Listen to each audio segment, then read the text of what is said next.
Hello friends, welcome to the selection campus. आज का जो हमारा एडिटोरियल है उसका टाइटल है बच्चों, अ ग्रीन पार्टनरशिप।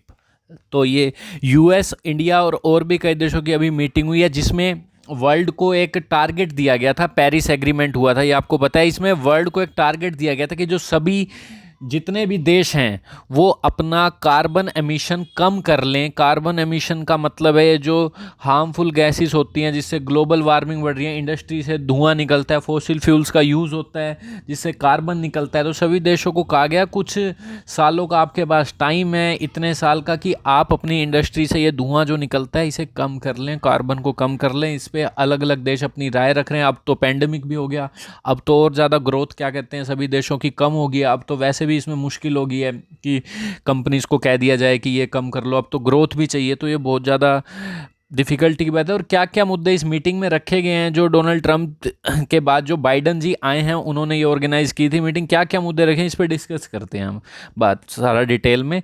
अगर आप बच्चों इस चैनल पर नए हैं तो चैनल को पहले कर लीजिए सब्सक्राइब, ताकि आपके पास डेली नोटिफिकेशन पहुंच सके। और वीडियो अगर आपको समझ आती है तो लाइक और शेयर जरूर कीजिएगा। और आप हमारी ऐप डाउनलोड कर सकते हैं, लिंक डिस्क्रिप्शन में है। वहाँ आपको ग्रामर से रिलेटेड कोर्स मिल जाएंगे सिर्फ 999 में, और आप ग्रामर से समझेंगे तो आपकी रीडिंग स्किल में और इंप्रूवमेंट आएगी। चलिए, हम ऐप का लिंक डिस्क्रिप्शन में, the selection campus app direct play store से भी डाउनलोड कर सकते हैं। चलिए स्टार्ट करते हैं बच्चों। ग्रीन पार्टनरशिप हमने लास्ट एडिटोरियल में जब पढ़ा था तो ग्रीन एंड रो पढ़ा था। ग्रीन एंड रो का मतलब क्या था? ग्रीन एंड रो का मतलब था जिसमें स्किल ना हो, नॉट टैलेंटेड। बट यहाँ ऐसा नहीं है। ग्रीन पार्टनरशिप एक ऐसी पार्टनरशिप की बात की जा रही है। ग्रीन, ग्रीन का मतलब क्या होता है? ट्री से रिलेटेड, पेड़ से रिलेटेड, ताकि ग्लोबल वार्मिंग ना हो। ठीक है ना, कि भाई कितना गर्मी के टाइम इतनी गर्मी पड़ रही है, कभी भी क्या कहते हैं बाढ़ आ रही है कई देशों में। तो कह रहे हैं ग्रीन पार्टनरशिप, ऐसी पार्टनरशिप जो सस्टेनेबल हो। सस्टेनेबल मतलब ऐसी इंडस्ट्री लगाई जाए जो सस्टेनेबल हो, सस्टेनेबल जो लंबे समय तक चले, ये मीनिंग भी होता है सस्टेनेबल का। और एक सस्टेनेबल का मतलब होता है ग्रोथ भी हो देश में और इन्वायरमेंट को भी नुकसान ना पहुंचे, ऐसी ग्रोथ को भी कहते हैं सस्टेनेबल। तो ठीक है, ग्रीन पार्टनरशिप की बात करिए इन्होंने कि इन्वायरमेंट को नुकसान ना पहुंचे, इससे रिलेटेड पार्टनरशिप हुई है। इससे रिलेटेड पार्टनरशिप की जाए तो ये किस पर बेस हो गया? Editor, on US India climate pact, जो ये समझौता हुआ है, एग्रीमेंट यूएस और इंडिया का, इस पर बेस है। चलिए आगे रीड करते हैं हम। The US India climate pact, ये आपका हो गया subject, has the potential. Potential का मतलब एक तो होता है पॉसिबिलिटी, बट यहाँ पे पॉसिबिलिटी नहीं है। एक पोटेंशियल का मतलब होता है कैपेसिटी, की कैपेसिटी है दोनों में। इस समझौते में has the potential to aid. Aid का मतलब क्या होता है? हेल्प करना। फर्स्ट एड बॉक्स नहीं होता, हेल्प करते हैं ना, उसे किसी को चोट लग जाए हेल्प करते हैं। To aid sustainable post pandemic development. तो कह रहे हैं जो यूएस इंडिया का जो समझौता हुआ है इसमें कैपेसिटी है कि वो सपोर्ट कर सके। क्या सपोर्ट कर सके? Sustainable post pandemic development. जब ये पेंडेमिक चला जाएगा तो इसके बाद जो डेवलपमेंट की जाए वो सस्टेनेबल हो। एडजेक्टिव है यहाँ पे सस्टेनेबल का मतलब ऐसी ग्रोथ हो जिसमें इन्वायरमेंट को नुकसान ना पहुंचे। सोलर पावर प्लांट्स लगाए जाएं, इनका यूज हो गया जाए, रिन्यूएबल सोर्सेज का जो दोबारा एनर्जी यूज हो जाती है। फॉसिल फ्यूल्स का यूज ना करिए। फॉसिल फ्यूल क्या होते हैं? जब कोई जानवर वगैरह मर जाते हैं तो उनके अवशेषों से कोयला और गैस बनाने के लिए जो भी फ्यूल यूज होता है उसे फॉसिल फ्यूल कह देते हैं हम। ठीक है। The US India climate and clean energy agenda, क्या कह रहे हैं? The US India climate and clean energy agenda 2030 partnership, ये नाम दे दिया है इसको। 2030 तक की आपको कम करना है।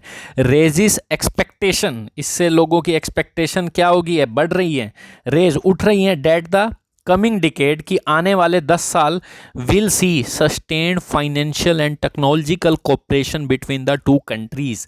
मतलब आने वाले ये जो डिकेड है क्या देखेंगे? एक सस्टेन्ड मतलब जो लंबे समय तक चले, जिसमें फाइनेंशियल और टेक्नोलॉजिकल कोऑपरेशन भी मिले, कि इंडिया की हेल्प करे अमेरिका फाइनेंस में भी और टेक्नोलॉजी में भी, कि वहाँ की जो कंट्रीज़ हैं, अमेरिका की जो कंपनीज हैं उनमें टेक्नोलॉजी कितनी अच्छी है वो इंडिया को प्रोवाइड की जाए, ताकि यहाँ पे जो कंपनी में या घरों में जितने भी एसी वगैरह लगते हैं, कार्बन एमिशन होता है, ये कम हो सके। ठीक है, तो टेक्नोलॉजी और फाइनेंशियली दोनों हेल्प की जाए इंडिया की, क्योंकि इसकी इकोनॉमी भी डाउन है। सारा प्रेशर इंडिया पे ना आ जाए।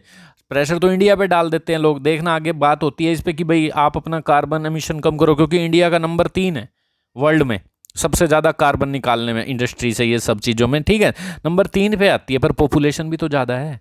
ठीक है, तो इस पे प्रेशर बनता है इंडिया पे, तो इंडिया की हेल्प करनी चाहिए, पर इकोनॉमी भी इंडिया की डाउन है तो बहुत मुश्किल है। इंडिया के आगे पढ़ते हैं आगे। क्योंकि इंडस्ट्री को एकदम से कह भी नहीं सकते ना कि बंद कर दो। बिटवीन द टू कंट्रीज, तो क्या कह रहे हैं, coming decade will see sustained financial and technological cooperation between the two country to cut. ठीक है, तो क्या देखेगा आने वाले 10 साल में, क्या देखेंगे, between the two country to cut green house gas emission. क्या कहते हैं, इन दोनों के बीच में सस्टेन्ड फाइनेंशियल कोऑपरेशन देखी जाएगी। किस चीज़ के लिए, ग्रीन हाउस गैस का जो ये निकलना है, ये ग्रीन हाउस गैस वही कहते हैं जो इन्वायरमेंट को ख़राब करती है। ठीक है, इसको कट किया जाएगा। एट द लीडर, कम किया जाएगा। ठीक है, at the leader summit on climate organized by US. उससे पहले एक समिट हुई है, लीडर समिट कहा गया जिसे, ठीक है, climate organized by US. US के प्रेसिडेंट ने इसे ऑर्गेनाइज किया था, सभी देशों के लिए वर्चुअली किया है। ठीक है, Joe Biden, the world's attention was focused on the country. तो जब ये मीटिंग हुई ऑर्गेनाइज, तो वर्ल्ड का जो अटेंशन था, मतलब वर्ल्ड किसकी तरफ देख रहा था, was focused on countries responsible, उन कंट्रीज पे था जो रिस्पॉन्सिबल हैं for the highest carbon emission, जो सबसे ज़्यादा निकालती हैं ये गंदा धुआं, जिसके कारण कार्बन एमिशन होता है। ठीक है, इन सब देशों को उसके बाद जब पेरिस एग्रीमेंट हुआ था ना, सब देशों को एक कोटा दे दिया गया था कि आप इतना ही निकालोगे, इतना ही कार्बन निकलना चाहिए तुम्हारे देश से। ठीक है, इसकी बात होगी आगे। तो ये कह रहे हैं हाईएस्ट कार्बन एमिशंस होता है। कार्बन एमिशन एक गलत चीज़ है जिसके कारण इन्वायरमेंट खराब होता है, बस इतना समझिए।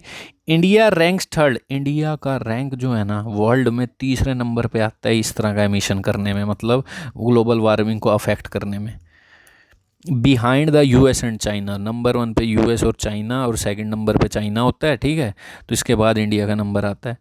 Although it's per capita CO2 emissions are less than 60% of the global average. अब ये पर कैपिटा क्या होता है, ठीक है, देखो पर कैपिटा मैं बताता हूँ आपको। पर कैपिटा होता है जितना भी कार्बन एमिशन हो रहा है किसी देश में, डिवाइड कर दो उसके पॉपुलेशन से। ठीक है, तो पर कैपिटा की बात की जाए ना, तो इंडिया कम करता है। पर कैपिटा मतलब टोटल की बात की जाएगी पूरे वर्ल्ड में, तो भाई आएगा ही, टोटल पॉपुलेशन ज़्यादा, इंडस्ट्री ज़्यादा, कंपनी ज़्यादा, ठीक है, घर ज़्यादा, एसी ज़्यादा। पर इसको पॉपुलेशन से जब डिवाइड कर देंगे इस देश की, तो ये कम हो गया ना, आपस में पॉपुलेशन बढ़ गई, ये इन्वर्सली हो गया, तो ये अपने आप ही डिक्रीज हो गया, तो ये क्या हो जाएगा, कम हो जाएगा। ठीक है, तो कह रहे हैं पर कैपिटा जो है ना CO2 एमिशन इंडिया का, ये ग्लोबल एवरेज, जो ग्लोबल सबकी एवरेज है ना इस देश का, इतना इतना इतना कोटा, तो वो 60% से भी कम है। तो ठीक है, इस बात में India, as prime minister Narendra Modi pointed out. तो इस मीटिंग में जब प्राइम मिनिस्टर नरेंद्र मोदी ने पॉइंट आउट किया कि भाई रखा सामने, पहले तो लोग क्या करते हो, भाई तुम तो तीसरे नंबर पे हो, फिर इन्होंने क्या कह दिया मोदी साहब ने, हमारी पॉपुलेशन भी देख लो, अगर हम तीसरे नंबर पे हैं तो पर कैपिटा हमारा कम ही है। There is a little confidence in a pandemic stricken world. तो कह रहे हैं जो पेंडेमिक से अफेक्टेड वर्ल्ड है, स्ट्राइकन का मतलब अफेक्टेड वर्ल्ड है, इसमें बहुत ज़्यादा कम कॉन्फिडेंस है कि ये चीज़ें सुधर पाएंगी, मतलब क्योंकि अभी तो पेंडेमिक ने बुरा हाल कर रखा है सभी देशों की इकोनॉमी को।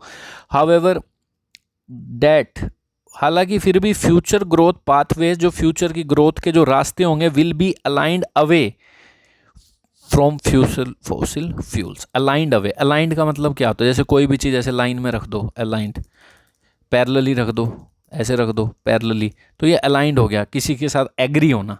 ठीक है, अलाइंड अवे तो मतलब ऐसे ऐसे जाके ये अवे हो गया। तो कह रहे हैं आने वाले, फिर भी क्या कह रहे हैं, अभी तो चलो पेंडेमिक ने ऐसा कर रखा है तो कॉन्फिडेंस नहीं है लोगों को, इस पे काम करा जाएगा, पर फ्यूचर में कुछ रास्ते ऐसे बनेंगे जो भी will be aligned away from fossil fuels, मतलब फॉसिल फ्यूल्स का यूज़ नहीं किया जाएगा, इससे अलग रास्ते होंगे, मतलब अलाइंड अवे बिल्कुल दोनों चीज़ें एक दूसरे से अलग होंगी, फॉसिल फ्यूल से दूर हटेंगे, मतलब ऐसे समझिए इसको, फॉसिल फ्यूल का यूज़ नहीं किया जाएगा। ठीक है, जो कि कार्बन एमिशंस में ज़्यादा हेल्पफुल है। द इंटरनेशनल एनर्जी एजेंसी, इसका हेडक्वार्टर बार बार पूछा जाता है, पेरिस में है। ठीक है, France. In fact aspects A dramatic rise in emissions. तो कह रहे हैं इंटरनेशनल एनर्जी एजेंसी है, उसने क्या एक्सपेक्ट किया है, एक्सपेक्ट मतलब फ्यूचर में क्या सोचा है कि ड्रामेटिक राइज होगा एमिशन में, ड्रामेटिक राइज होगा, इन्होंने पहले ही बता दिया। ड्रामेटिक का मतलब सडन राइज, बहुत अचानक, जो नोटिस किया जा सके, इतना ज़्यादा इंक्रीज होगा एमिशन में। क्यों होगा, क्योंकि देखो पेंडेमिक हो रहा है, फेस एज कंट्रीज रेस, क्योंकि जो कंट्रीज हैं, बिकॉज कंट्रीज रेस, रेस का मतलब मूव फास्ट, दौड़ लगाएंगी to shake off the impact of the corona virus. To shake off, किस चीज़ के लिए दौड़ लगाएंगी, शेक ऑफ। शेक ऑफ का मीनिंग क्या हो गया, किसी चीज़ से छुटकारा पाने के लिए, उसका अफेक्ट कम करने के लिए। To shake off the, to get rid of the impact, जो कोरोना वायरस ने इम्पैक्ट डाला है, दोनों लोगों पर प्रभाव डाला है, उसको दूर करेंगी पहले तो। ठीक है ना, तो ये इसलिए एजेंसी ने अनुमान लगाया है। क्या अनुमान लगा दिया इन्होंने कि भाई ड्रामेटिक राइज होगा अभी तो एमिशन में, जैसे कि इन सभी कंट्री ने 2008 के फाइनेंशियल क्राइसिस के बाद हुआ था। 2008 में सबसे ज़्यादा फाइनेंशियल क्राइसिस हुआ था, अमेरिका से शुरू हुआ था। उसके बाद देश ने बहुत ज़्यादा ग्रोथ की थी, लोगों ने बहुत इंडस्ट्री लगाई थी, तो बहुत ज़्यादा कार्बन का एमिशन हुआ था। होगा ही, क्योंकि क्राइसिस आ गया था, उसके बाद उठना था देशों को। ऐसा ही अब होगा, ठीक है, लोग अपनी अपनी इकोनॉमी को बढ़ाने की करेंगे। Yet the years to 2030, as President Biden put it, are part of a decisive decade। फिर भी ये जो 2030 आएगा ना, जब तक ये जो 2030 तक जो भी साल आएंगे, as president Biden put it, जो इन्होंने सामने रखे हैं, कह रहे हैं ये पार्ट होगा एक डिसीजिव डिकेड का। ये एक डिसीजिव डिकेड कहलाएगा। डिसीजिव मतलब निर्णायक, जिसमें कुछ रिजल्ट आएंगे डेफिनेट। फिर भी उन्होंने हौसला बनाया लोगों का कि 2030 तक हम कुछ डिसीजिव डिकेड माना जाएगा। And action to scale up मतलब increase funding and innovation. Innovation का मतलब होता है नए नए आइडियाज़ लाना जो कॉपी ना हो, ओरिजिनल हो, ठीक है। और एक्शन लिए जाएंगे, फंडिंग दी जाएगी देशों को कि भाई आप अपनी इंडस्ट्री में ये कार्बन ना निकले। Can help all countries move closer to keeping global warming. जो क्या हेल्प कर सकता है, क्या सभी कंट्रीज को किसके पास जाने में? Move closer to keeping. क्या move closer to keeping global warming, जिससे सारे देश किसके पास जाएंगे? ग्लोबल वार्मिंग को 2 डिग्री सेल्सियस से नीचे या फिर 1.5 डिग्री सेल्सियस के यहाँ तक की नीचे ला सकेंगे, as the Paris agreement envisages, जैसा कि पेरिस एग्रीमेंट में एक्सपेक्ट किया गया था। एनवी सेज का मतलब एक्सपेक्ट करना, प्रिडिक्ट करना, ठीक है, एंटिसिपेट करना। देयर आर मैनी एस्पेक्ट्स, कई पहलू हैं। एस्पेक्ट्स पार्ट ऑफ सम, कोई टोटल है उसका कुछ part. There are many aspects to the bilateral pact. ये जो बाइलेटरल का मतलब दो कंट्री, दो पॉलिटिशियंस, किसी भी दो चीज़ों के बीच में, ठीक है। There are many aspect to the bilateral pact. ये जो बाइलेटरल समझौता हुआ है, डेट कुड बी ट्रांसफॉर्मेटिव। इसके कई पहलू हैं कि ये ट्रांसफॉर्मेटिव हो सकता है। कुड मतलब फ्यूचर की पॉसिबिलिटी, हो सकता है ट्रांसफॉर्मेटिव में चेंज लाना, किसी चीज़ में चेंज आ जाए, बहुत ज़्यादा ट्रांसफॉर्म हो जाए। For energy intensive sectors in India, ये ट्रांसफॉर्मेटिव हो सकता है एनर्जी से रिलेटेड जितने भी सेक्टर हैं इंडिया में। इंटेंसिव का मतलब एक तो होता है, इंटेंसिव का मतलब जिसमें बहुत ज़्यादा मेहनत करनी पड़े। एक इंटेंसिव का मतलब होता है रिलेटेड, ठीक है ना, रिलेटेड। कोई भी सर्विस इंटेंसिव सेक्टर, जिसमें सर्विस से रिलेटेड सेक्टर्स हो गए इंडिया के। एग्रीकल्चर इंटेंसिव सेक्टर मतलब एग्रीकल्चर से रिलेटेड सेक्टर्स हो गए। तो कह रहे हैं इनमें बहुत ज़्यादा चेंज आ सकता है। कई पहलू हैं इस बाइलेटरल समझौते के। स्टार्टिंग विद, किससे शुरू करें? With renewable power expansion to 450 gigawatt. सबसे पहले तो रीनेबल पावर को बढ़ाया जाएगा इंडिया में, मतलब इससे स्टार्ट किया जाए। रीनेबल पावर को 450 गीगावाट तक ले जाया जाए। रीनेबल पावर वही होती है जिसको सोलर वगैरह का यूज़ करके, सन का यूज़ करके हम कोई भी चीज़ों में इलेक्ट्रिसिटी पहुंचाते हैं आजकल, ठीक है, यूज़ करते हैं, जिसमें फॉसिल फ्यूल्स का यूज़ नहीं होता, बार बार यूज़ किया कर सकते हैं रीनेबल पावर। फॉसिल फ्यूल तो एक बार यूज़ किया ख़त्म। विद ओपन सोर्स टेक्नोलॉजी, जैसे चार्जिंग की दोबारा कर लो। विद ओपन सोर्स टेक्नोलॉजी, किसका यूज़ कर कर? एक तो ये सब होगा, और with open source technology. Open source software वो सॉफ्टवेयर होते हैं जिनका आप कोई पेमेंट ना करके फ्रीली अवेलेबल होते हैं और आप उनका यूज़ करके कर सकते हो। कई तो पेड होते हैं, कई ओपन होते हैं, उनकी फ्रीली अवेलेबल कह सकते हो। India could incorporate innovative materials. India could incorporate, मतलब इनकॉर्पोरेट का मीनिंग क्या होता है? ऐड करना किसी चीज़ में और उसे बढ़ा करते रहना, ठीक है, एडिंग। तो इंडिया क्या इंक्लूड कर सकता है? ऐड या इंक्लूड इनोवेटिव मटेरियल्स। इनोवेटिव का मीनिंग नए नए, new ideas, original ideas. And processes to decarbonise industry. तो कह रहे हैं ओपन सोर्स का टेक्नोलॉजी का यूज़ करके, जो टेक्नोलॉजी अवेलेबल है उसका यूज़ करके इनोवेटिव मटेरियल्स और प्रोसेस यूज़ कर सकते हैं इंडस्ट्रीज़ को डीकार्बोनाइज करने के लिए, जो इंडस्ट्री ज़्यादा कार्बन एमिशन करती हैं। ट्रांसपोर्ट में, बिल्डिंग्स में जो बिगेस्ट एमिटर्स हैं, जो ट्रांसपोर्ट से धुआं निकलता है इतना। Apart from power, apart from का मतलब एक तो होता है को छोड़कर भी, एक्सेप्ट, और एक होता है in addition to, besides, in addition to. यहाँ कोई भी मीनिंग यूज़ हो सकता है, आपको देखना पड़ेगा। यहाँ पावर को छोड़कर थोड़ा इन एडिशन टू पावर आएगा, क्योंकि पावर का देखो पहले यूज़ किया है इस सेंटेंस में कि रीन्यूएबल एक्सपेंशन भी करे और को नए नए आइडियाज़ भी इनकॉर्पोरेट करे इन सब में से, ताकि कार्बन ना निकले, ठीक है। In addition to power, power के साथ साथ टेक्नोलॉजी यूज़ करते हैं कई इंडस्ट्री में ताकि वो कार्बन कम निकालती है, ठीक है। घरों में यूज़ करो कोई technology. Many developed countries tend to view India's reluctance to commit a net zero emission target as recalcitrance. कह रहे हैं बहुत सी जो डेवलप्ड कंट्री हैं टेंड टू का मतलब एक तो होता है डिज़ायर और एक मतलब होता है डील करना, किसी चीज़ का मजबूर होना, इसको सामना करना ही पड़ेगा। तो बहुत सी कंट्री इस तरफ झुकाव है, इंक्लाइंड है। इंक्लाइंड का मतलब मजबूर है देखने में कि इंडिया की ये जो रिलक्टेंस है ना, अनविलिंगनेस है ये ना करने की, हम तो भाई देश गरीब हैं, हम नहीं कर सकते इंडस्ट्रीज़ को बंद ऐसे। तो इंडिया की जो रिलक्टेंस को वो देखते हैं ना, किस तरह देखते हैं, to commit a net zero emission target as recalcitrance.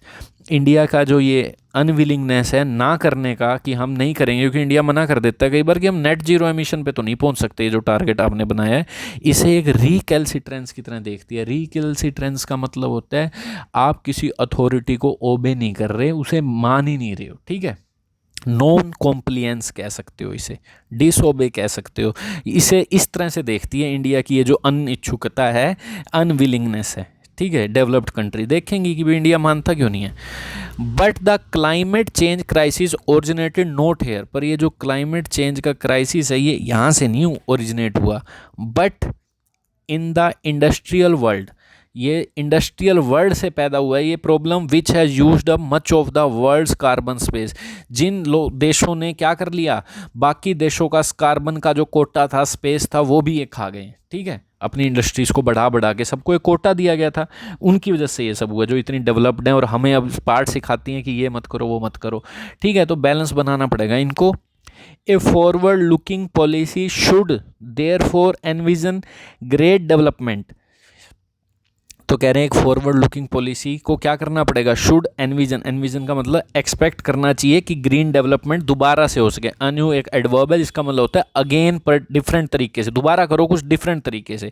A forward looking policy should therefore envision great and anew, तो ठीक है, एनविजन का मतलब वही है प्रिडिक्ट, तो ठीक है। फॉरवर्ड लुकिंग पॉलिसी ऐसी पॉलिसी बनानी चाहिए जिसमें फिर से क्या कर प्रेडिक्ट करा जा सके ग्रीन डेवलपमेंट फिर से अगेन, प्रोवाइड करते हुए क्या, funding and green technologies as compensation for the emission space lost by poor countries, ठीक है। तो ये क्या कह रहे हैं, फंड प्रोवाइड करते हुए पार्टिसिपल का काम करेगा, ग्रीन टेक्नोलॉजी दिया जाए देशों को जो गरीब हैं एज अ कंपनसेशन। कंपनसेशन का मतलब है रीपेमेंट, मतलब आप गरीब हो तो आपको एक कंपनसेशन दे दिया गया, ठीक है, for emission space lost by poor country, जो उनके लिए स्पेस बचा ही नहीं, कार्बन का सारा कोटा ये अमीर देश खा गए, इसके कंपनसेशन के रूप में फंडिंग और टेक्नोलॉजी देनी चाहिए इन देशों को जो पुअर कंट्रीज़ हैं, डेवलपिंग कंट्रीज़ हैं।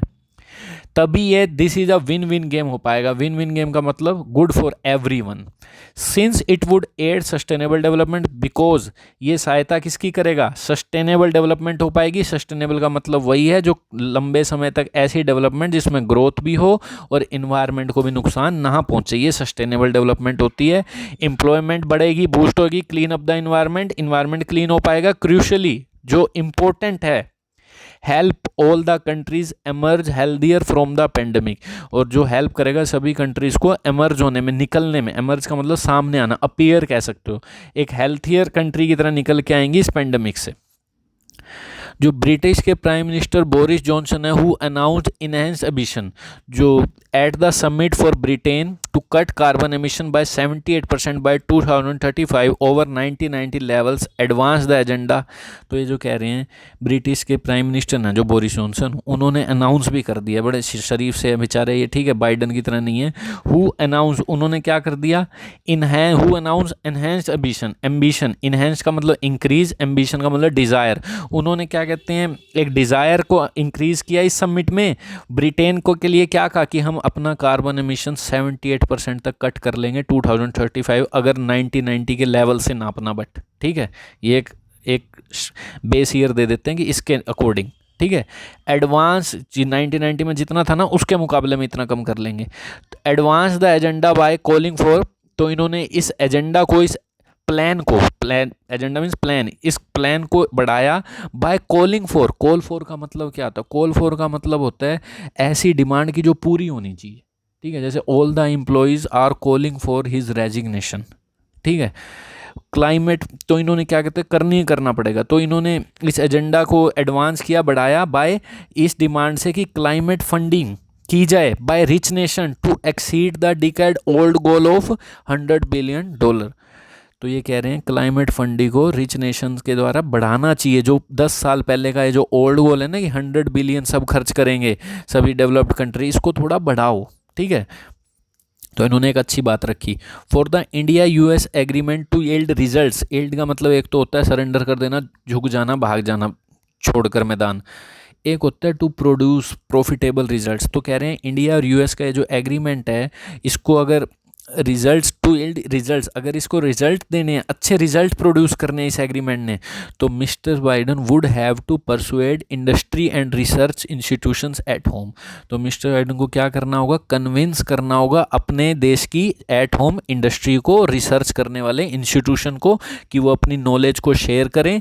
And subsidize transfer of technologies, subsidize का मतलब क्या होता है, सब्सिडाइज का मतलब सपोर्ट, सब्सिडाइज है ये सपोर्ट करना। जैसे सब्सिडी दे देती है गवर्नमेंट, क्या कर देती है कि गरीबों को 300 का सिलेंडर मिलेगा, सब्सिडी दे दी, मतलब अपनी तरफ से 500 रुपये खुद भरेगी और 300 का मिल जाएगा, इसे कहते हैं सब्सिडी देना। तो सब्सिडाइज इसका मतलब होता है सपोर्ट फाइनेंशियली। तो कह रहे हैं जो वहाँ के जो इंडस्ट्रीज हैं, रिसर्च इंस्टीट्यूशंस हैं, कन्विंस करना होगा मिस्टर बाइडन को कि वो हेल्प करें इंडिया की और बाकी देशों की जो पुअर हैं, ठीक है, और अपनी टेक्नोलॉजी का ट्रांसफ़र करें, सपोर्ट करें फाइनेंशियली। ही हैज़ वोन, बाइडन के लिए यूज़ हुआ है, ही हैज़ वोन कमेंडेशन फॉर स्टीयरिंग अमेरिका। उनको ही हैज़ वोन कमेंडेशन का मतलब उनको प्रेज मिली, मतलब प्रशंसा मिली, फॉर किस चीज़ के लिए, स्टीयरिंग अमेरिका। स्टीयरिंग अमेरिका का मतलब है, स्टीयरिंग का मतलब होता क्या है, स्टीयरिंग जिसके पास व्हीकल चला रहा है, जो कंट्रोल करता हो व्हीकल को, डायरेक्शन बदल दे, तो उनको प्रशंसा मिली फॉर स्टीयरिंग अमेरिका, अमेरिका की जो उन्होंने डायरेक्शन बदली around from the science deprived Trump years. जो ट्रम्प के टाइम पे साइंस डिप्राइव्ड टाइम था, साइंस डिप्राइव्ड, साइंस का मतलब है नॉलेज, डिप्राइव्ड का मतलब होता है किसी चीज़ की कमी, लैक। तो जितनी भी नॉलेज की किसी भी सब्जेक्ट से रिलेटेड नॉलेज साइंस कहलाती है, और टेक्नोलॉजी क्या होती है, उसका प्रैक्टिकल एप्लीकेशन, ठीक है। अब आपको साइंस में साइंटिस्ट क्या करते हैं, अलग अलग डाटा इकट्ठा करते हैं, टेक्नोलॉजी क्या होता है, उसे अप्लाई कर देना। एसी बनाया क्या है, साइंस का यूज़ करके एसी बने हैं, ठीक है। तो कह रहे हैं जो भी साइंस डिप्राइव्ड नॉलेज की जिस भी पर्टिकुलर सब्जेक्ट की कंट्री में जिसमें भला हो सके, उसकी कमी थी ट्रम्प के टाइम में, ठीक है। तो उन्होंने इस चीज़ को America around from the, steer around कर दिया, मतलब वहाँ से हटा लिया, घुमा दिया। एंड अनाउंसिंग, और क्या अनाउंस किया, इन्हेंस्ड एमिशन, और इंक्रीज महत्व का, इंक्रीज डिज़ायर, अपने डिज़ायर को बढ़ाया, और जिसमें उन्होंने क्या कहा, हम कट कर देंगे एमिशन का by 50 to 52% by 2030 over 2005 levels. 2005 के मुकाबले इन्होंने कहा, चलो वो तो 1999 पे अटक रहे थे, इन्होंने कहा हम तो 2005 में जितना था ना उसके मुकाबले हम 52% कर लेंगे, 2030 तक कट कर लेंगे अपना कार्बन का कोटा। बट मच ऑफ इस climate effort will rely on, पर उनके बहुत से जो क्लाइमेट के जो एफर्ट हैं ये डिपेंड करते हैं किस पे, executive authority rather than by partition support. किस पे, एग्जीक्यूटिव अथॉरिटी पे डिपेंड करते हैं। एग्जीक्यूटिव मतलब आपने कह तो दिया दो देशों ने मिलके, बाई पार्टीशन का मतलब related to two countries, politician, to people, ठीक है। ये बाई पार्टीशन सपोर्ट्स के अलावा ये एग्जीक्यूटिव अथॉरिटी पे डिपेंड करते हैं। एग्जीक्यूटिव मतलब जितने भी मंत्री संत्री IAS ऑफिसर जो भी स्कीम लागू करेंगे और इंडस्ट्री को कहेंगे कि भाई ऐसा ऐसा, ये जब तक नहीं काम करेंगे कैसे हो जाएगा। एग्जीक्यूटिव तो वही होता है जो लागू करवाता है, इन्फोर्स करवाता है। लेजिस्लेटिव में कानून बन गए, लागू तो ये करवाएंगे। With political will on both side, जब तक एग्जीक्यूटिव अथॉरिटी में मिनिस्टर सब आ जाते हैं, with political will on both side, जब तक पॉलिटिकल डिज़ायर दोनों तरफ से नहीं होता, ठीक है, होना चाहिए दोनों तरफ से। With political will on both side, दोनों तरफ से पॉलिटिकल विल होनी चाहिए। Then the engagement with India can become a model, तभी इंगेजमेंट इंडिया के साथ, इंगेजमेंट का मतलब होता है एक तो मैरिज वगैरह, शादी की इंगेजमेंट जो कहते हैं हम, ठीक है। एक इंगेजमेंट का मतलब होता है इन्वॉल्व होना किसी चीज़ में, एग्रीमेंट होना किसी के साथ, ठीक है। तो कह रहे हैं ये जो इंडिया के साथ इंगेजमेंट है, इन्वॉल्व होना है, ठीक है, एग्रीमेंट है, तब ये इंडिया के साथ मॉडल की तरह तैयार हो सकता है, एक लोगों की तरह मॉडल की, can become a model. Model का मतलब जिसे सब देखकर शिक्षा ले सकें। विद अ पॉलिटिकल विल, दोनों तरफ से क्या होनी चाहिए, एक पॉलिटिकल विल होनी चाहिए, ठीक है। तो ये था आज का हमारा जो एडिटोरियल। वीडियो को शेयर और लाइक कीजिएगा, आपको समझ आता है, और आप हमारी ऐप डाउनलोड कर सकते हैं। Thank you.